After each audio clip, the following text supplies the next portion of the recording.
พัดลมสีชมพูมีกลิ่นเหม็นไหม้แล้วก็หมุนช้าเปิดเบอร์ 3เหมือนกัน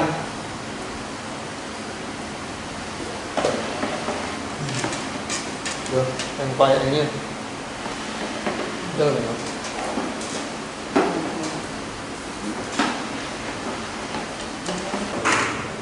ตัวสีชมพูกินไฟ260มิลลิแอมป์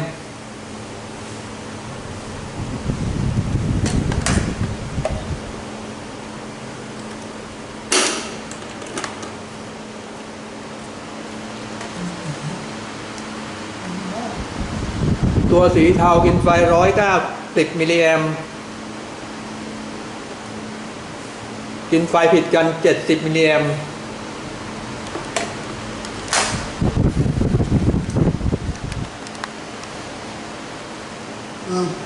ยืมเอาเลยงั้นนะ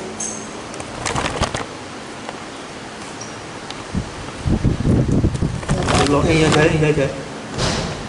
อจริงป่ะล่ะเองเงียบกว่านี้หมดแป๊บเดียวนะจะเสร็จแล้วแป๊บเดียว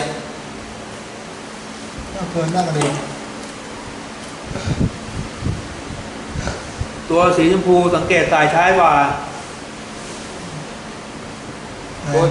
ตัวสีชมพูสังเกตสายช้ากว่า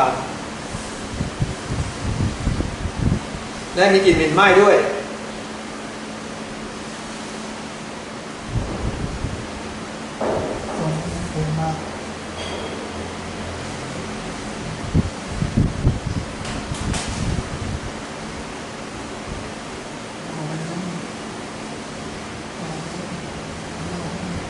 มีการช็อตที่พัดลม